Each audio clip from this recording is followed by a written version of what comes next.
All right. Yanadameen Godcast, Season 3, Episode 2, Take 1. Sticks. Hi, Hey. Hey. We back. Welcome back to Yanadameen Godcast. I am Lord Jamar. I am Digga. Fact checker Rage in the building. Okay. And we are back once again, doing our Zoom thing. Y'all know about what happened, at the Black Lady Theater. We still need y'all to go support the Black Lady Theater. So go to blackladytheater.com/action. Is that correct, Rage? That is correct, sir. Quick, what was popping up when in the broadcast was coming up as /pages.action. Are you aware of that? Yeah, from what I'm understanding, if you type either URL, it should pop up. The page just probably just pops up in somebody's particular address bar, but both should work. Okay, well, just to be safe, blackladytheater.com/pages/action or blackladytheater.com/action. Go there, make your voice heard. We can't have these land grabs going on in our communities. And, that's some bullshit. You know what I mean? And that's the reason that we not in there right now. But, according to y'all in the comments, y'all don't give a fuck where we do this shit. Y'all just want us to rock out and do what we do and come with the content and the information that, you accustomed for us to bring to you. So we're going to strive to bring you information in even more timely fashion. So listen, don't forget to subscribe. Click that button at the bottom, that little bell, so you'll get notifications for when we drop videos. Also, if you'd like to support the show, go to cash.me/$Yanadameen, patreon.com/Yanadameen, or Yanadameen.com/support. We appreciate every dollar that's donated to us. Shout out to all our regular, donators that donate every week on $1, $1 an episode club. We love y'all. Thank y'all. And let's get it popping. Digga, what's going on? Well, we've got a nice little packed show. I guess we can start with, first of all, congratulations to the Kansas City Chiefs for winning the Super Bowl. Yes, the Kansas City Chiefs. Yeah. Matter of fact, hold up. There's a connection. Damn, I wish I knew the brother's name right now. I don't. I'm sorry. But there's a brother on the Kansas City Chiefs that's from New Rochelle that went to New Rochelle High School. And so he is now a Super Bowl champion. So congratulations to my man from Now Rule on the Kansas City Chiefs. I didn't really have a dog in the fight. I didn't really care who won. So, congratulations to them. I know I was happy that the 49ers lost because they beat my beloved Packers. I'm a cheesehead, so shut up. Anyway, I already broke down the science of how I came to love the Packers. I explained that in a previous epised. I know, but just the fact that you could just sit there with a straight face and be like, I'm a cheesehead. Hey man, I'm a loyal cheesehead, man. Okay. Go Pack, go. Myself and Lil Wayne are devoted cheeseheads. But okay. So anywho, so there was a lot of chatter about the halftime show. I thought Shakira and J-Lo looked beautiful. They made a fuss like, oh, this was like the best halftime show ever. I don't think they did a better job than Beyonce and Bruno Mars, but I could be totally biased. I Yeah, watched the halftime show. As a lot of people know, I haven't really been watching football like that. Neither have I. I haven't seen anything all season, actually. You know, but as a red-blooded heterosexual male, you know, living in this country, I said, hey, they're gonna have Shakira and motherfucking J-Lo at the goddamn you know, as the halftime festivities. I said, let me check this out and at least see what it is. You know what I mean? Because they're actually both kind of known for, you know, strong performances and shit like that. I think the straights and the gays were actually here for them. I don't think nobody discriminated against watching them. Right. So, you know, Shakira came out. You know, listen, time's gonna touch us all. Like, you know what I mean? That's all I could say. Like, you know, she still looks great for her age, man. You know what I mean? Like, and so does J-Lo. I think they both did a great job. I just don't feel like it was like, I don't know. Shakira is 43. J-Lo is 50. Right, and J-Lo was like horizontal on the fucking pole, like, yeah. Well, shouts out to them. It it's was funny because a lot of people were rooting for the Chiefs and especially the black quarterback, but they were betting their money on the 49ers. Well, the 49ers have, you know, a more storied history, you know what I mean? They had Joe Montana and all that back in the day. They known for going to the Super Bowl. So part of that is, you know what I mean? That's part of it. That's part of it. Right on. Yeah, the Chiefs, they haven't won, what they said, 50 years or some crazy shit like 50 that. years. This has actually been their first time going to the Super Bowl, and winning in 50 years. So that was great. You know, we love an underdog story. Like 50 years, it might have not even been the NFL. It was probably like the AFL and some other shit. Like, they had different leagues back then that ended up merging and shit like that. You know what I mean? Mm-hmm. So I'm curious, you know, were they even in Kansas City and shit? It could have been a franchise somewhere else. But whatever, congratulations. Well, you know what? Well, this is Super Bowl 54. So yeah, they were like probably 4 years into whatever. Okay, yeah. All right. But anyway, shouts out to Kansas City Chiefs. The biggest story taking the news by storm right now is Gayle King interviewing Lisa Leslie on CBS this morning. And is now getting ripped a new asshole by Snoop, Boosie, and Michael Blackson are 3 videos that I saw where she got a new asshole. I'm not sure where it's located on her body. Maybe she got a new asshole on her elbow or on her forehead, but she got a new asshole that was ripped. I saw my son. I've seen several. I've seen several, and rightfully so. The way your face is set up, you are handsome. You will never be beautiful. He said, the way your face is set up. But you know, she tried to reply and say, you know, the shit was taken out of context and you know, there was part of a bigger interview and blah, blah, blah, blah.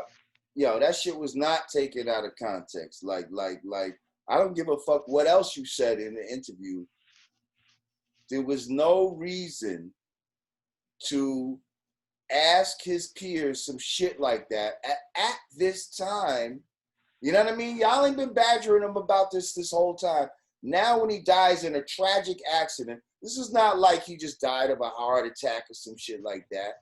Like this man tragically died in a fucking helicopter crash with a whole bunch of other people, including his own 13-year-old daughter. And you think this is the ideal time to bring this up, Gayle? It's like, again, we're seeing a pattern with her and Oprah where it seems like they don't give a fuck about going in on Black men under any circumstances, especially when it revolves around all of this, you know, so-called abuse. But when other people get a pass, who they've known to rub elbows with and happen to be white, and they don't get treated with the same vitriol that you seem to find for your own people. Like, what the fuck is that all about? That's the most ironic part about it. Like, if you're gonna be an advocate for rape, like, you know, be consistent with it across the board.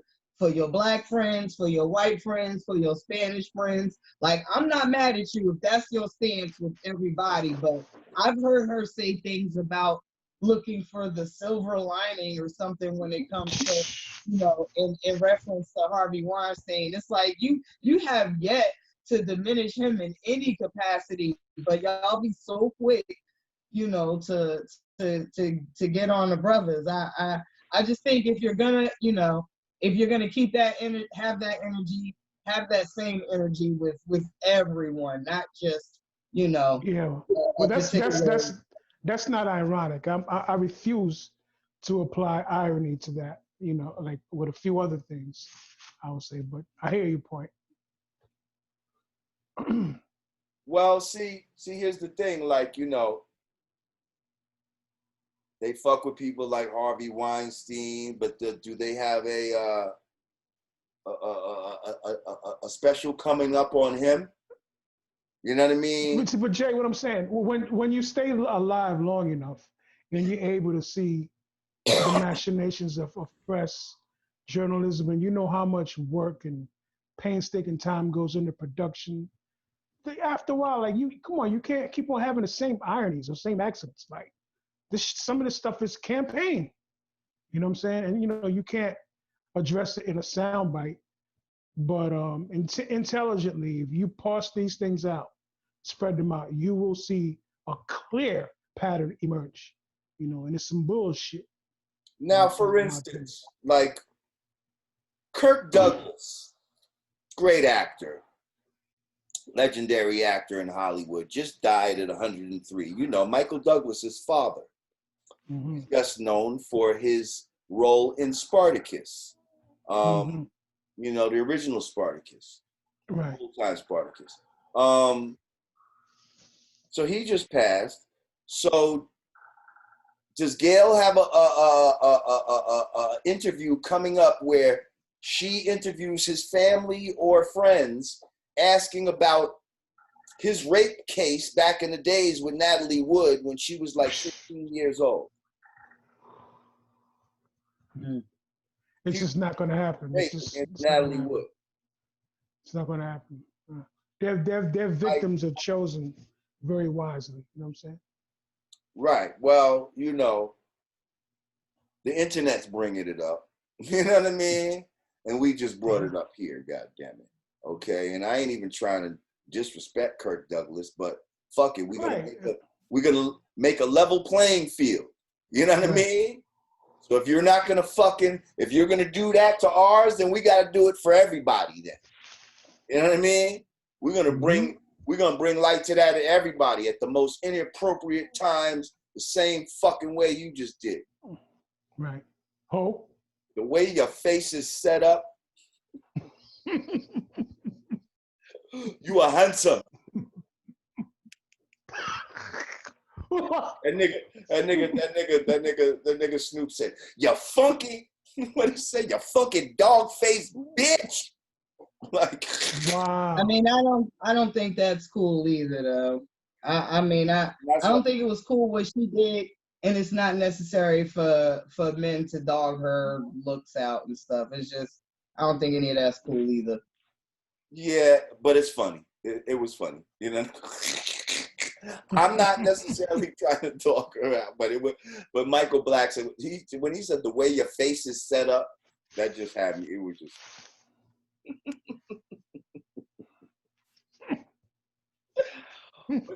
but yeah, that was some bullshit.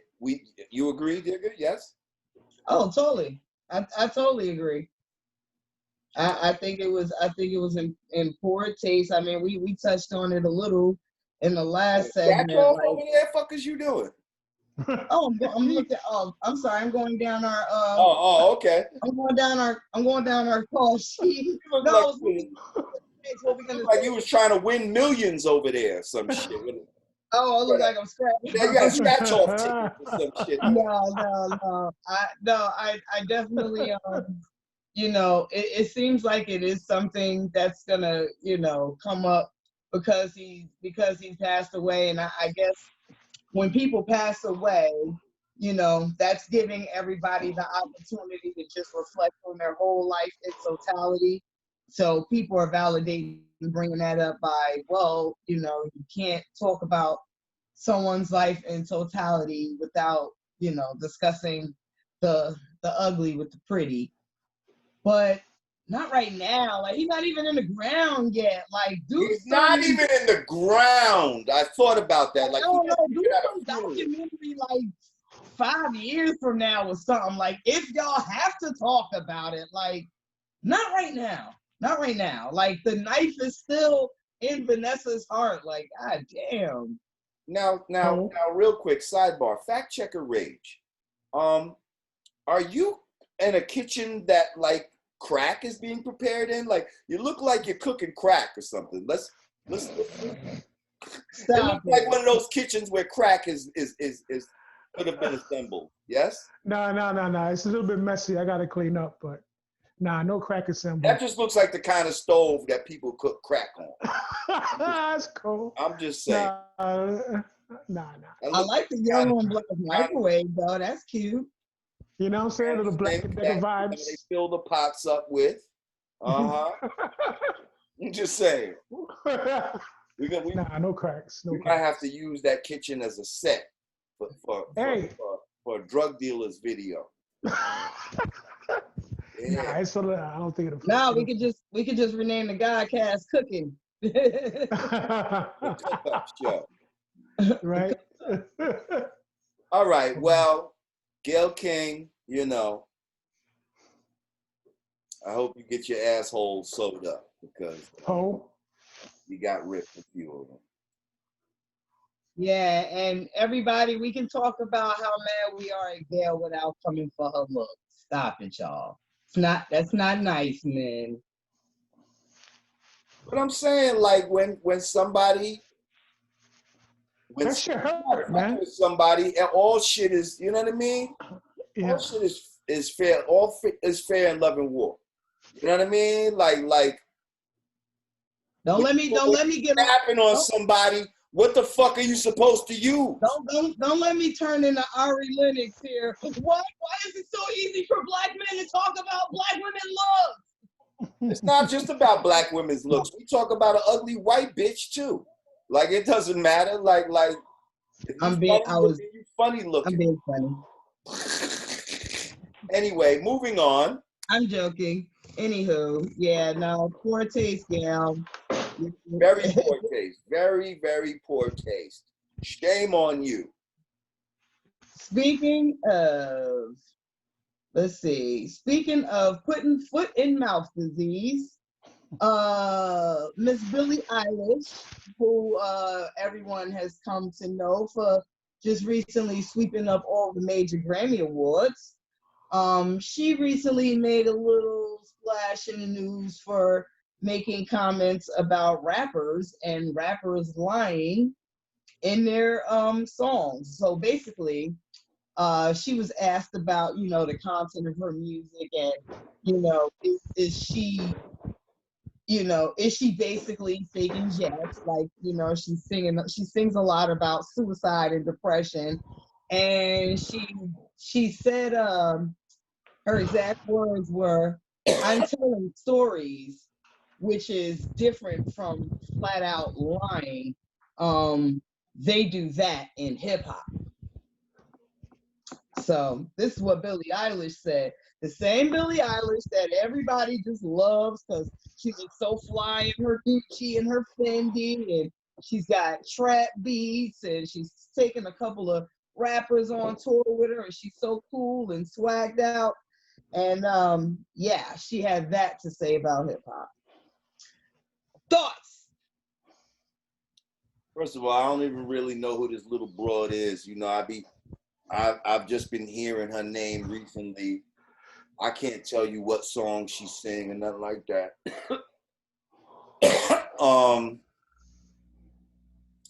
But you know, it's kind of typical how you'll have certain white artists that'll come into the game, you know, flirting with that black shit, and then act like they're above it somehow. You know what I mean? Like it countless times it has happened. You know what I mean? Madonna, she came in that, you know, acting like she was Puerto Rican or some shit like that. Mm-hmm. With her little hip hop flavor back. Mm-hmm. And went on to act like, you know, to walk around with a British accent.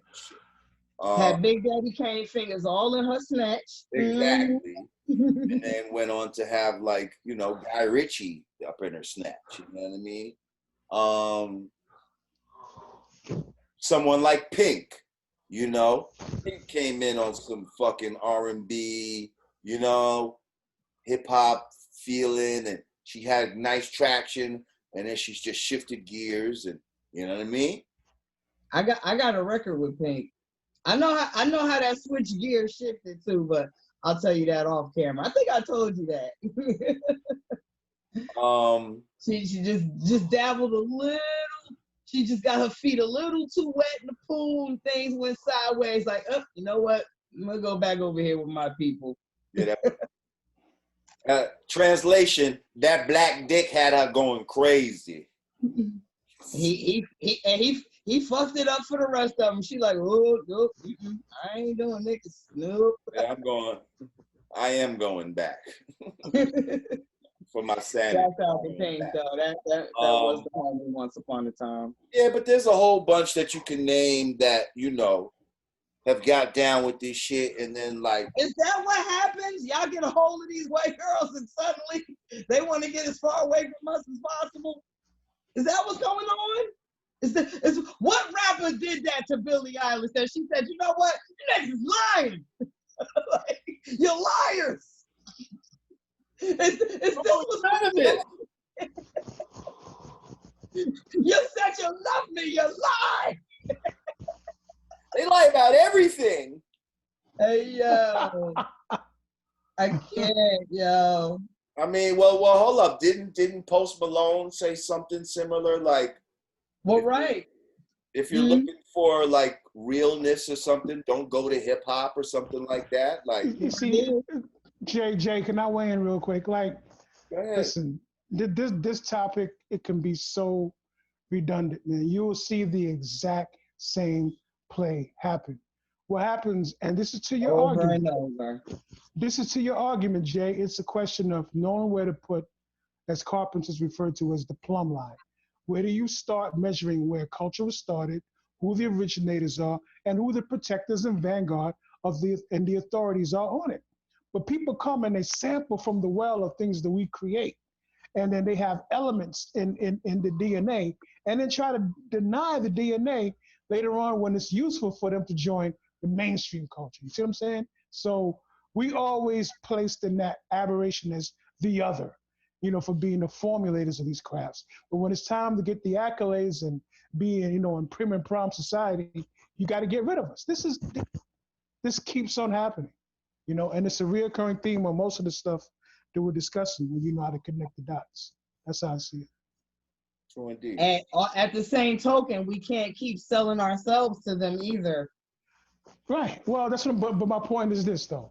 Again, you have to know how the 1-2 goes. You look at it, it's like a boxing punch. 1-2, 1-2. We ascribe to be socially mobile and achieve things, and the people who are already socially mobile say, "You got to do this to come up here." You see what I'm saying? So but it's a play, and then we at some point have to stop the play. That's what I'm saying. But it is a play. It is a play in place. You know what I'm saying? We not stopping the plays though. I mean, there are some of us. Yeah, but I'm struggling. But see, this is why I struggle with you, Digga, because you see, like when you say things like I'm a way out of this, I'm a way out of that. Y'all insomniacs. No, warfare is a science, right? Like 80% of war is cultural. The actual physical, okay, you go to jail, shoot him, shoot that. It's like 15%. The war is for. But this is my thing. Like, I'm not here to be outraged and just keep focusing on the problem. I'm a solution-based person. I'm not going to put my energy into the problem. I'm going to focus my energy into the solution. But so the problem has to be identified, though. We can identify the problems all day, but how long, how many years, how many centuries are we going to keep focusing on the problems and who caused the problem? At what point do we galvanize and say, okay, let's focus on real-time solutions? That's where I differentiate with the quote-unquote. But Digga, how can you form a solution when some of us don't even believe there is a problem? Without a clear, distinct identification of the problem. See what I'm saying? One can't come. Some of us believe that it's not that deep and that there is no problem, like that there is no real warfare that's that scientific, that they're planning things out, that they're fucking scientifically, chemically attacking us, all different ways, culturally, psychologically, spiritually, all these different frontal attacks that they're doing on us. There's many of us that don't even believe this is going on at all. This is why we keep getting stuck spinning our wheels, because we're constantly trying to, make people even believe that a war is going on in the first place. And the situation that I say, or that I identify with, is let's start with the obvious issues. Let's work towards real-time solutions, or we are just going to be sitting here time after time, spinning our wheels, being mad, and nothing is getting done. Like, the problems are still the problems. I mean, okay.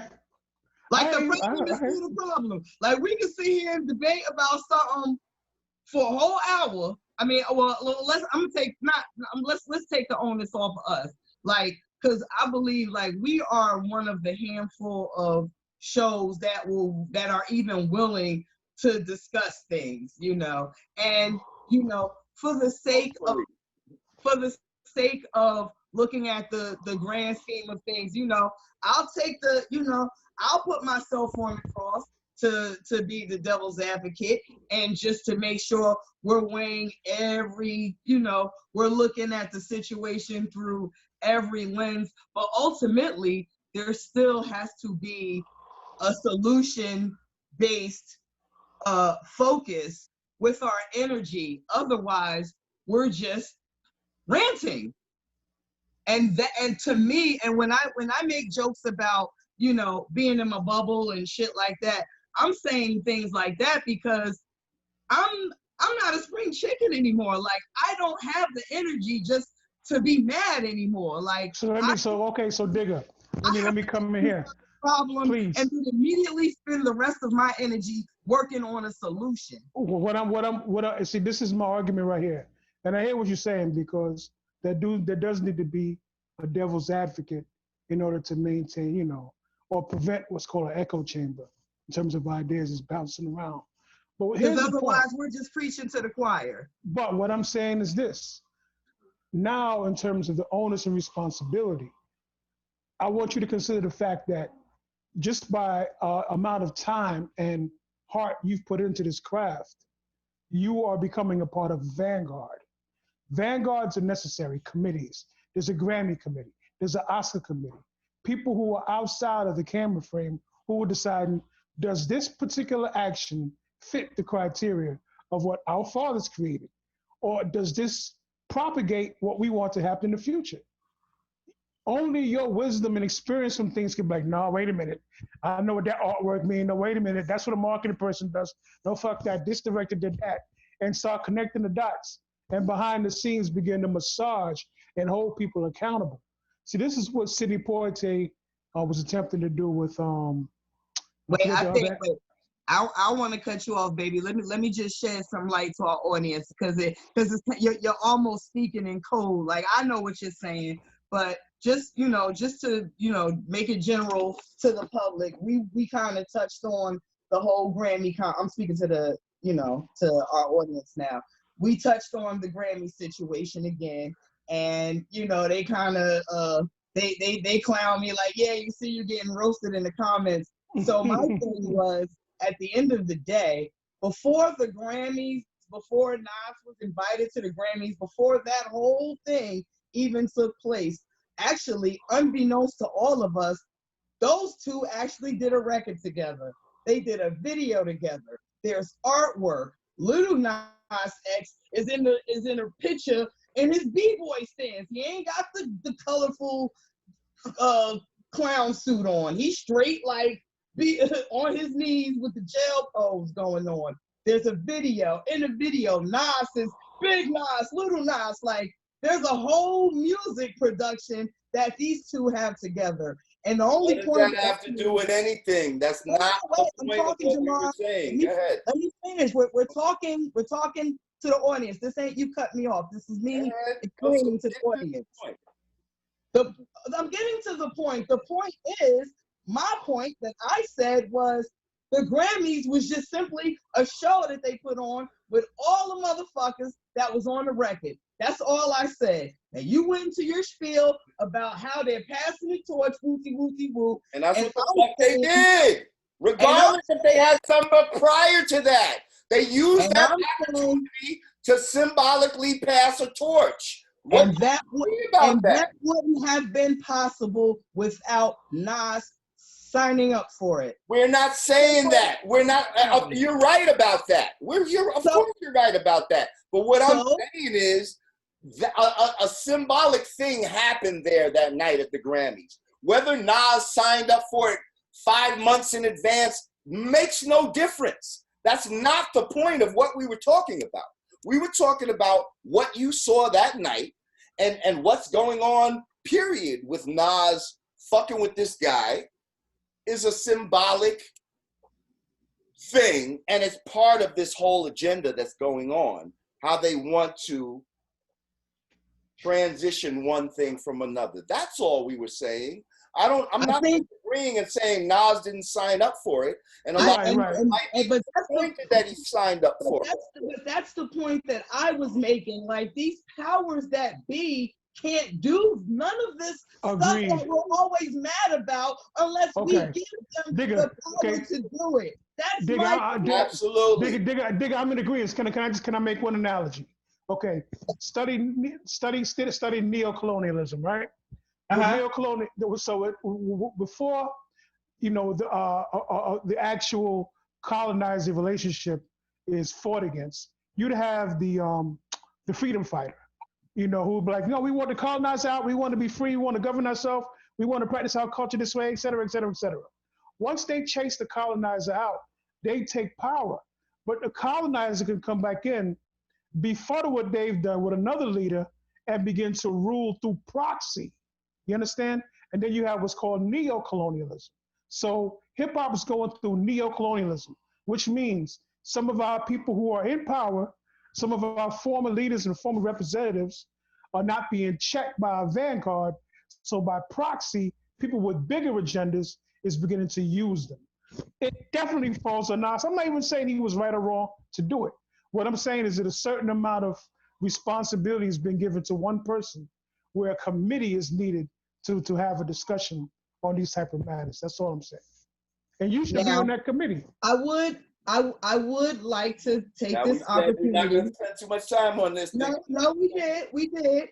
And I'm gonna make this last point, and we're gonna move on. I would like to take this opportunity to look at it through a whole nother lens, and let's say Lil Nas X, let's give him the benefit of the doubt and say maybe he started feeling the backlash of, oh shit, I really did like jack this dude's name. Let me pay homage and reach out to him and do some work. And you know, maybe a conversation was had and made Big Nas feel like, okay, I respect you. Let's work. Like maybe it wasn't anything deeper than just music minds coming together. Right, maybe. And even if that was the case, Digga, that still doesn't prevent someone from capitalizing on what it looks like, on the optics of it. Right. So correct. Regardless, correct. if it was benign in its inception, it can turn into something malignant if something is introduced or somebody, you know what I mean, introduces something else into the equation. And I'm saying that all can be possible, but these people who are scientifically performing warfare and have certain agendas saw a lane and said, let's use that. That's good for us right there. I don't give a fuck how it happened, how long it's been going on. We're going to shine a light on that tonight because that fits in with something else that we're working towards. That's all we're saying, Digga. And that's just as possible as what you're saying. You know what I mean? Love is love. Let's move on. Love is love. I love it. So what else? And I bet you nobody in the comments knew that they had a whole ass song and video together. Because ain't nobody saw that coming. No, probably not. But I don't think we want to hear. The song is actually fresh. I took a listen to it. It's actually dope. Okay. I was pleasantly surprised. Like, okay. And Nas is busting. I mean, Nas is. He would have to bust on that. He would have to spit some shit for people like us to feel like. But you know why I like shit like that? I like shit like that because it lets the Nas X fans know that, no, this is how you rhyme. Like, but it's also to let us know, like, listen, you know, I'm not going all the way out. Like, you know what I mean? Like, I'm not gonna get on here and now do some Old Town Road shit. Like, I'm gonna do some real fucking hip hop shit on this. You know what I mean? So. Yeah, the song is dope. I mean, like I said, it did the artwork. He got the jail pose. He got the b-boy stance. Like, nah, they really like on some like done shit. So it's cute. All right. What else? Speaking of music and powers that be, Mase called out Puffy. Oh. Puffy gave a very elaborate speech at I believe that was like the Grammy pre-party, right? Yeah, I think it was, you know, my boy Clive Davis. Or was it the Rock Nation brunch? But no, it was Grammys or Rock Nation brunch. That was all the same weekend. So I think it was the Clive Davis party that happens every year. And they're honoring maybe Puffy and, you know, a few other people. And so, you know, Mase took the opportunity to comment, like, you know, basically, yo, you talking all this black excellence type of shit, but, you know, you got me for my publishing back when I was 19 years old for 20 grand, won't give it back. And, you know, you talk about ownership, but you shouldn't really want to own people. You shouldn't want to own your own brothers type of thing, you know. That's Mase's stance anyway. You know, he said he tried to buy the publishing back for $2 million. Homie wouldn't sell it back, so now he got to wait till he's like 50. Or something. Not only he wouldn't sell it back, his response was, if you can match what this European guy is offering, then you can have it back. Can I just give some guy offering? Can I give some quick personal testimony to be real quick? I don't have that number. There was a number floating that said 2 10. million. But... I saw 2 mil. No, 2 million is what Mase offering. Mase I'm sorry, excuse me. Mase offered 2 mil. I heard a number. I could totally be like making shit up. I thought he might have said somebody was offering 10 million from Europe, but I don't want to go making stuff up. But basically, the retort was, can you match this European guy over here? Can I say this? I was around Bad Boy in '94, and that's very good business for Diddy. Paid me well.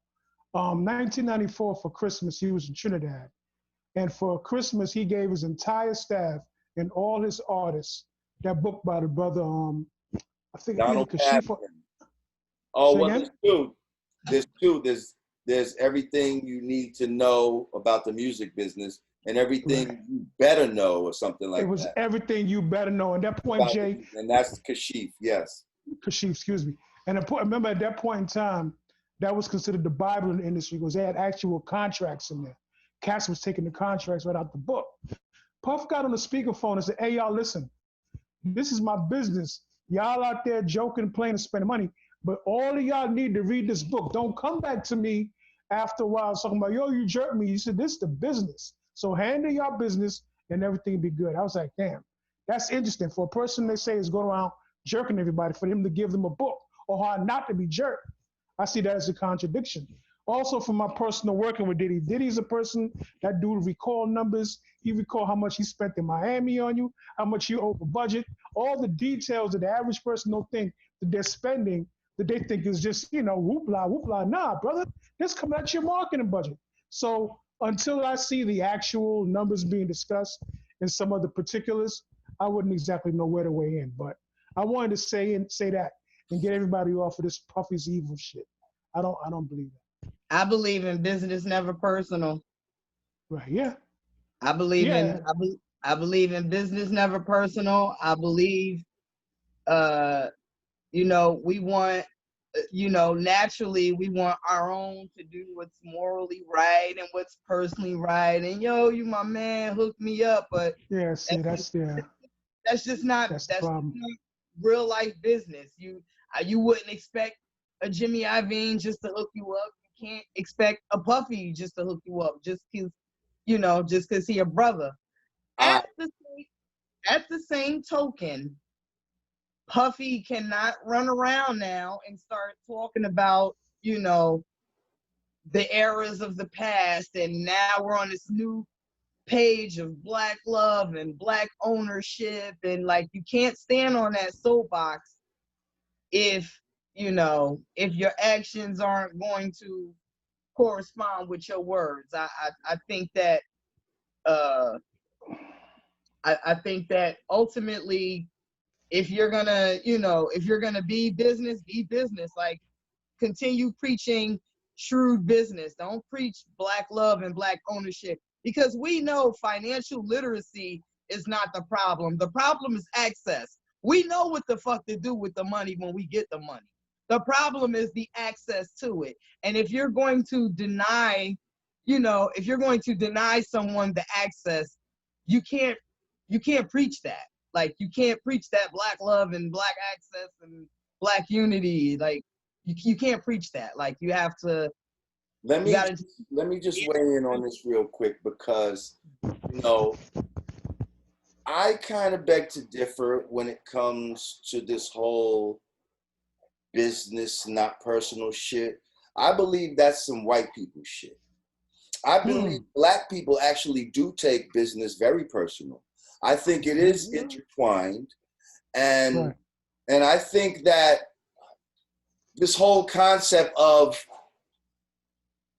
everything is cool, again, in love and war, and also business. You see, you can do anything if it's grimy or morally reprehensible. You can cut down the rainforest and fuck up the ecosystem, but it's just business. You see what I'm saying? It makes sense. That makes sense. I never thought about it that way, Jay. Hold up, you can do all kind of foul shit to your fucking, to someone that you grew up with or that y'all with for years, but it's just business. Like I feel like we as original people, in our original business practices, we didn't conduct business that way. I believe we indeed had a sense of personal shit when we conducted business. I think we didn't conduct business with just anybody. I think we had developed relationships with each other, and it became personal. And when you did something that was dishonest to each other, we would take offense to that.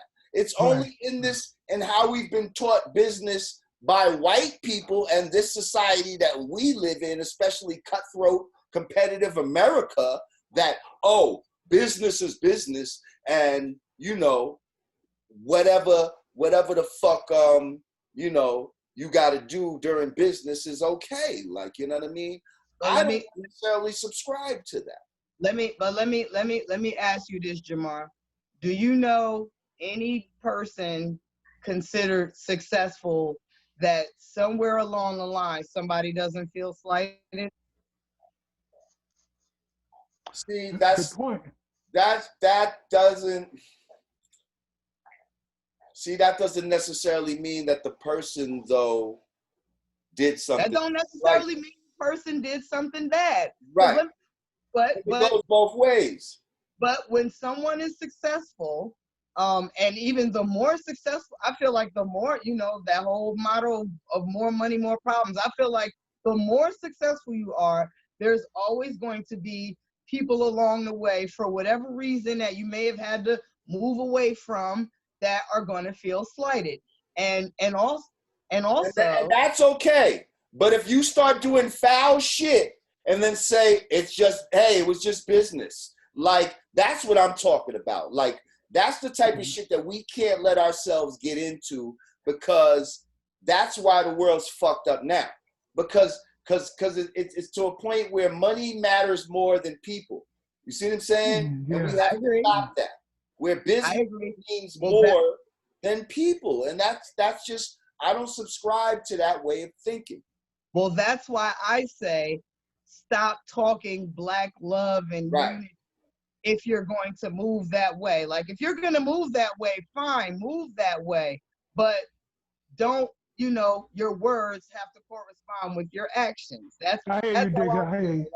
Do your business how you want to do it. But yeah, if you're going to give these, you know, these speeches about unity and ownership, then expect to get called out. And also, real quick, let me say this about Puffy. I think with certain people that we work with in this industry, I think it's just understood that there are certain characters that you're going to pay a little more to play with them than the average person. Because let's call a spade a spade. Like, Puffy had a rotating, revolving door of artists come and go on Bad Boy, but it's only one Puffy.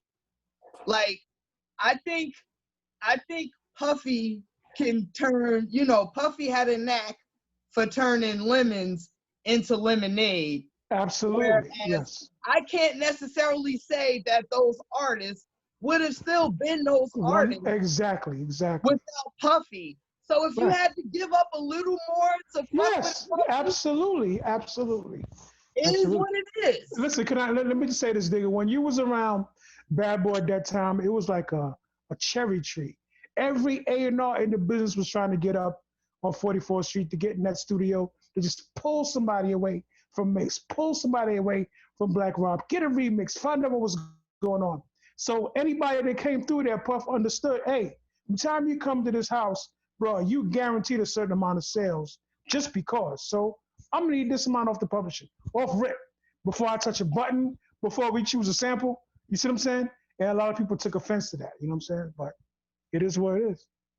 I think it's safe to say Puffy might have created the original 360 deal. Well, no, that was happening long before that. No, I stand corrected. I think Big Red from the Five Heartbeats. That should be going. I was about to say, yeah, that was going on back from the Motown days. So no, all right. Hey, I'm totally my off office hours is from 9 to 5. Right. You know what I hate though? Like part of his statement is, you know, he tried to end it off in a way that to try to make people feel sympathetic, and where he said, you know, so that people could feed your families and all of this. Like, let's knock it off. Like Mase, we know your family's not starving. Right. Thank you. Like, thank you. I could see if dudes was fucked up out here and like, and now Puffy stop piecing, you know, like I see this nigga Mase running around with Cubans and furs and driving around in Bentleys and all kind of shit like that. So, and like when people are like that, you see what I'm saying? When people have money like that and then they try to say, oh, you trying to stop me from feeding my family? No, they're not really stopping you from feeding your family. They might stop you from getting another fucking Cuban around your neck. Thank you. I gotta say this. Not stopping you from feeding your family. Like your family's like stop exaggerating. You know what I mean? Puff used to tell them stop spending so much money. You know how many times I remember when Kirk Burroughs was over there, we had to impose that artists get a business manager because they were spending too much money. I've seen Puff tell people like, dude, you're blowing through your advance. What are you doing? Get him a business manager. Get your manager, drive his ass to Howard Comart and stop making him spend money. So that, you know, at a certain point, it's the artist's fault. I understand that they were young and they were in the streets and they needed to live up to an image, but that business part, the savvy, didn't evolve with them as fast as it did with Diddy. I witnessed that. I'm telling you. You know what I'm saying? All right. Well, you know, I hope they work it out, and I don't want to see nobody get robbed. And I want us to all do a business honorably amongst. I don't want to see nobody get hurt or robbed either. I hope they are able to, you know, come to a amicable, you know, resolution. I think there's merit to both sides of the argument. I think they can, you know, hopefully they'll be able to work something out. But I mean, people just got to understand, like, in this world, like, you're not owed anything. Like, if you sign up for a job, like, the person that shows up first to work and leaves the office last is not going to get more than the person that show up late and take long lunches. It's like, nothing is owed to you because you did a great job, or, you know, because you do the same job better than someone else. Like, as far as the corporation is concerned, like, as long as the job got done, they don't care how it got done. They don't care if you overcompensated to do it. They don't care if you undercompensated to do it. All y'all getting the same rate every hour, and people just need to, like, I don't know, like, just keep that in mind when you're feeling like someone owes you because you feel like you went above and beyond to, like, make some shit happen. But it's, you know, it's whatever. What do y'all think about today's rappers constantly, like, putting money up on IG and holding $1 million in their hand? And Stupid. So yeah, here we go again. That's where the whole book phone challenge came about. You know, well, that's how motherfuckers is getting robbed. They recognizing where you at. You got your location on. You got your money phone in your ear, and then 15 minutes later, your door's getting kicked in. So your boy Trump just got acquitted. We knew that was going to happen too. We knew that was going to happen, but, you know, he was on TV earlier today, fucking gloating and, you know, showing his ass and congratulating all the people that supported him and shitting on all the people that was going against him. You know, if I didn't know any better, I'd say this was a great plan to help actually strengthen this motherfucker and strengthen him in his base. Now he looks like a martyr. Now he looks like a Teflon Don, you know. And What did they just do? Oh, and you know the taxpayers just paid for all of this too. Like you and I just paid for basically an unsuccessful fucking conviction. Now I'm curious, now he got impeached because of, you know, withholding aid from Ukraine and blah blah blah for Biden. What about the whole like not getting permission from Congress to just drop a bomb on Iran? Like, isn't that like a whole nother illegal thing he just did? Yeah, but see there, you know, this is why you have smoke screens, because hey, we probably forgot all about that. He's probably like, Digga, if you don't shut your mouth right now, I did all this shit so that they forget about that. And here you go, bringing it up with your blowing it up, snitching ass. I'm blowing it up. Trump just dropped a whole bomb on somebody. Didn't ask nobody. Without permission from Congress. Like, isn't there a whole room of people that's supposed to have the authority to override the president when he's doing some bullshit? Like, absolutely. None of that happened. Absolutely.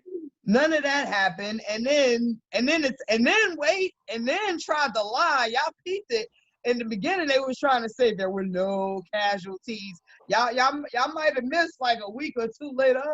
A couple of us might have got fucked up.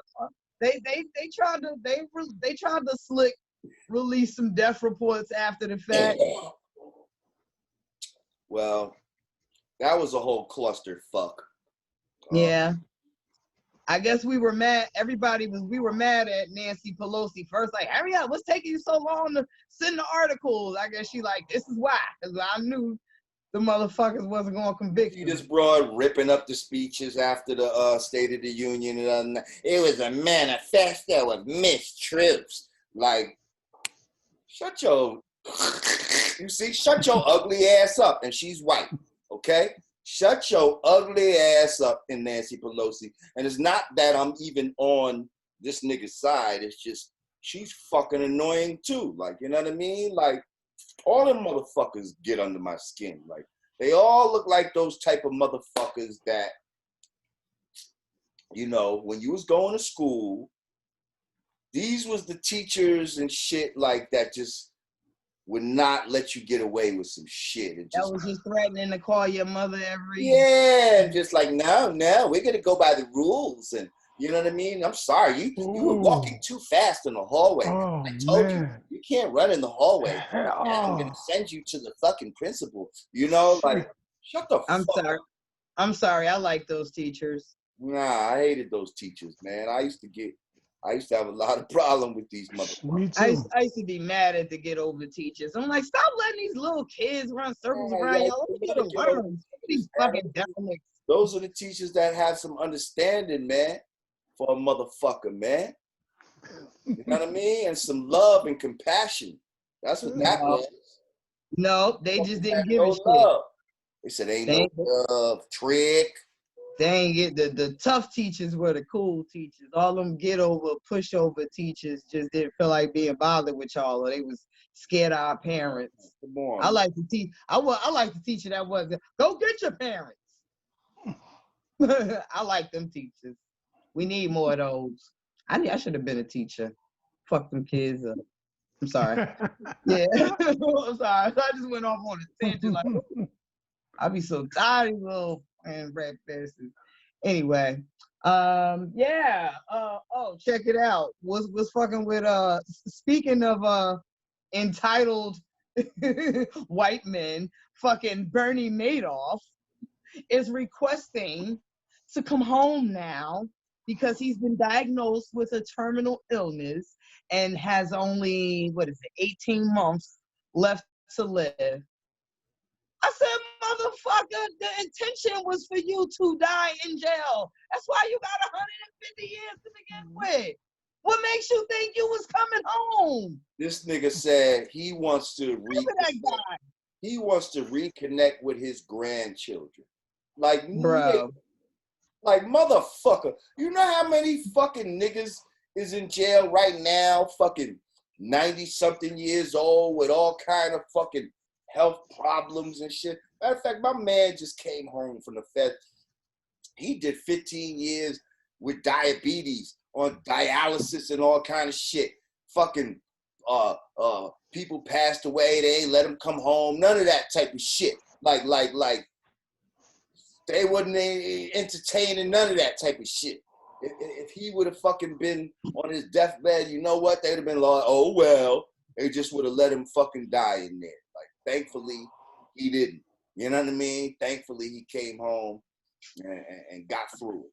But nobody was making no special fucking, you know what I mean? Like the nerve of that guy.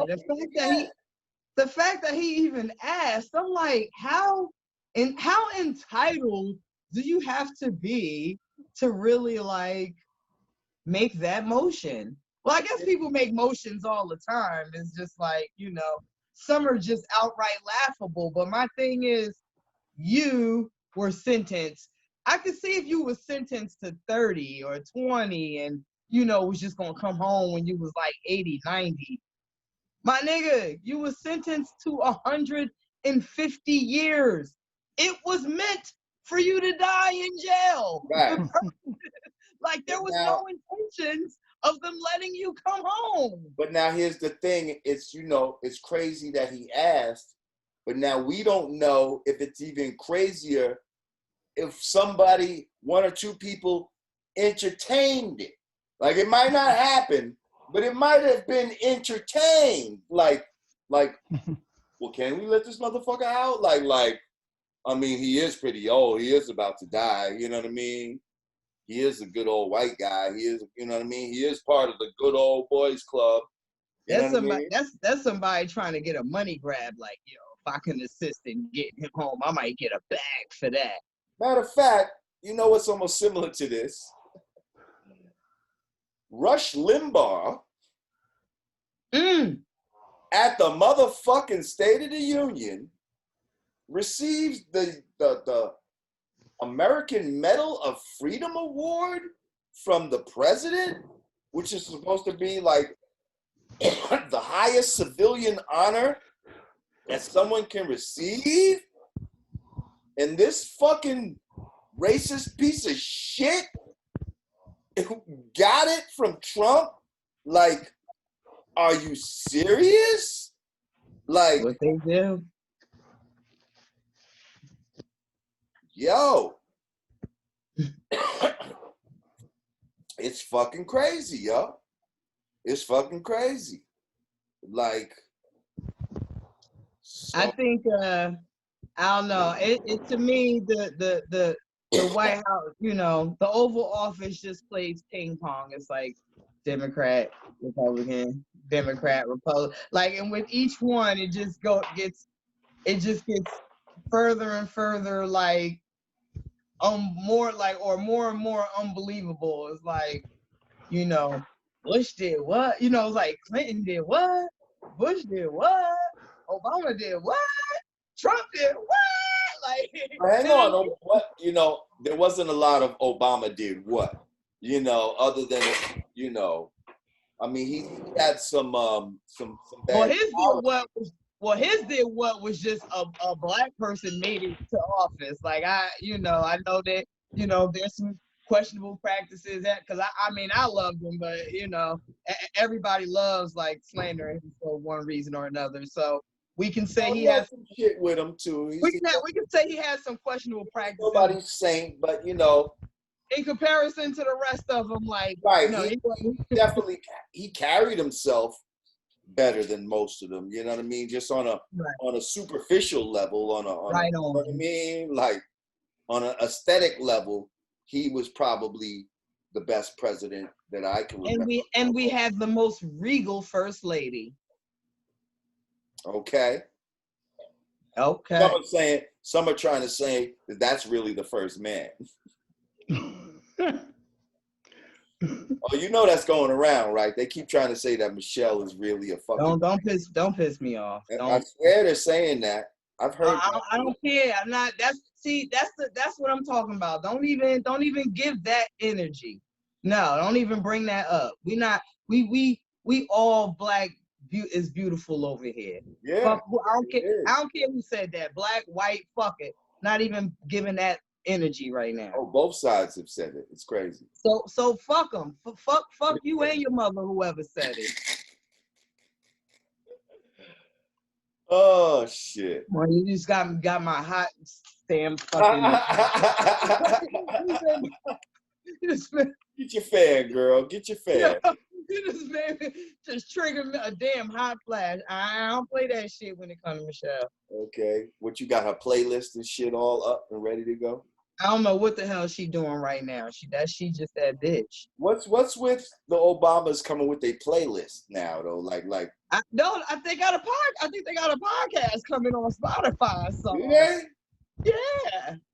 I'm excited. I'm curious to hear that. I don't know. Now I don't know the premise of it, the topics or whatever, if it's politics, if it's, personal, family, but I think I could listen to a Michelle and Obama just kicking it on a Tuesday podcast. What if Barack lets his fucking do-rag down and fucking just... Yo, man. You know in real life... Bitches. You know in real life he's punk-ass motherfuckers. He probably... kick that motherfucker's ass. Smoking cigarettes, look like... Yeah, you know what I mean? That motherfucker. Man, I'm so fucking glad I'm not president anymore. Right. These punk-ass bitches. Let my do-rag hang. Along with my right on. What if one of the daughters become a rapper or some shit?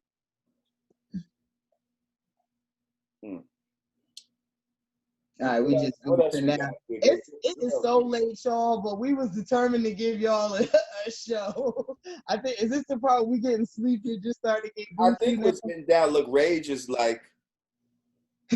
He looks like he's cooked all the crack and shit. He just fucking, now he's just kind of tired and shit. Like we were slaving him in the crack kitchen. I'm sorry.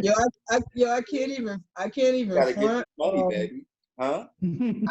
I can't even front. Like we were really going through the motions of trying to put on a production and getting a location and this and that, and lights, camera, action, and hair and makeup.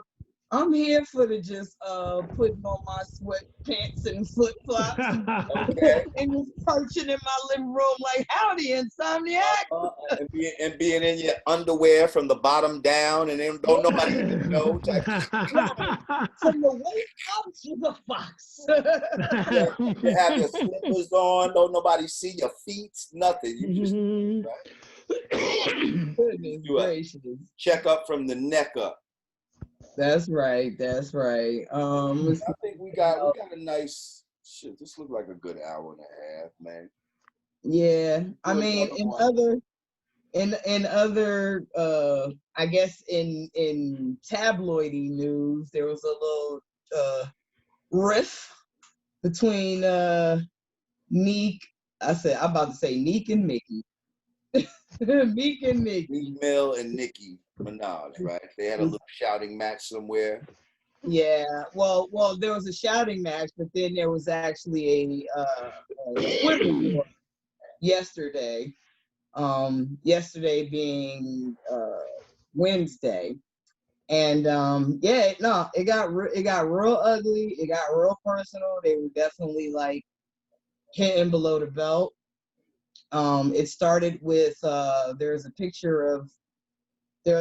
picture on Instagram. Somebody juxtaposed a picture of Nicki and her husband with like a mannequin in the Jimmy Jazz window with the same outfit, and Meek liked it, and it just turned into like a shitstorm from there.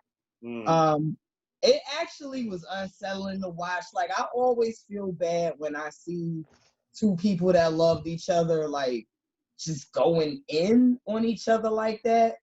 It almost seemed like they kind of still got feelings for each other, because I feel like when you're giving, when you're putting that, like it was to the point where like they were going on each other so hard that Meek Mill's new girlfriend and Safari was trending topics. Like Like, yo, it was insane how they were going in. Like, you know, Meek was talking about Nicki's brother. Nicki was saying Meek was Brother who was just like, convicted of rape. Yes. it just, yeah, like, nah, it was, you know, it was it was getting crazy. But I'm saying all that to say, I think when you're giving someone that much energy, but like people don't realize love or hate, like, it's both energy.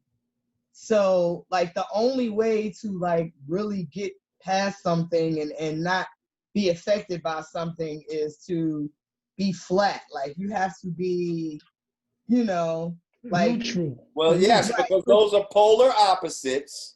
So right. you have to be neutral, like you said. You got to be in the middle. You got to be flat for someone to be able to get you that emotionally charged. There's Exactly.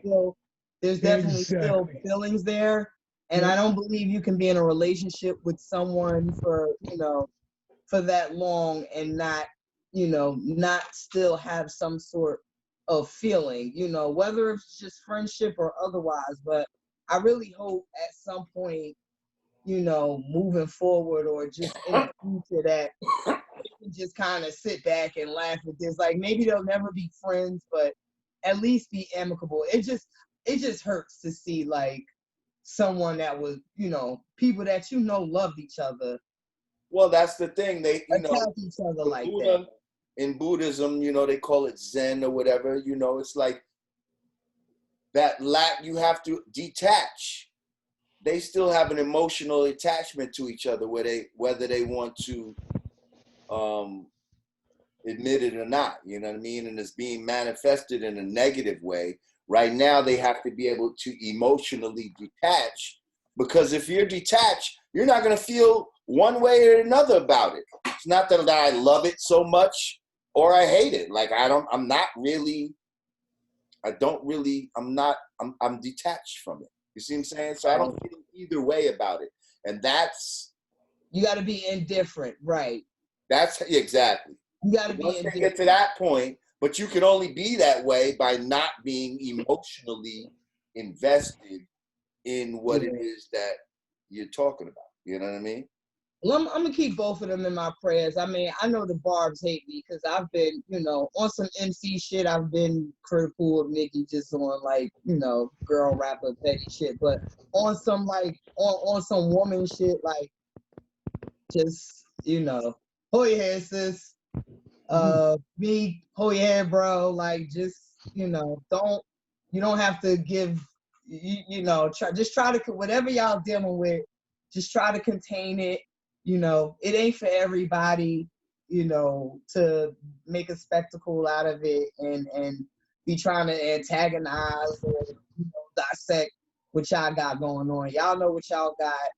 Just try to, you know, just try to keep it together and work something out in the future. Now, real quick, while we're talking about Nicki, you know, there's this whole thing going on with a line about Rosa Parks in this new, she leaked, I guess, a piece of a song or whatever, and she said some shit about, you know, mention Rosa Parks and try to, you know, do some fly MC shit and say, you know, told the bitches to get up or something like that. You know, Rosa's known for sitting down, but y'all bitches get up or something like that, to that effect. And there was, you know, there was an outrage by, I'm not sure who exactly, but some people, you know. Probably everybody, you know, we're in. Well, not everybody, because you know, I don't know. When I first heard it, I wasn't. I don't think the worst shit in the world. Like, what? I don't think any MC or any artistic brain was outraged. Like, we know how this rap shit go. Like, the goal is to say, you know, like for a lot of rappers, the goal is to say the most, you know, shock value, shocking punchline. Sometimes the more shock value, shocking, the fresher they are. Like, I didn't see anything wrong with it. I just think we're in a day and time where like people look to social media to figure out what to think about things. Like, it's like people can't have their own opinion anymore. Like, somebody could have totally loved the line and then got on social media and see all of this outrage. Like, yeah, you know what? That was pretty bad. Fuck her. Like, I just feel like people are letting social media dictate and control their emotions and their thoughts too much. And this group thinking are creating these patterns of outrage. And that's me.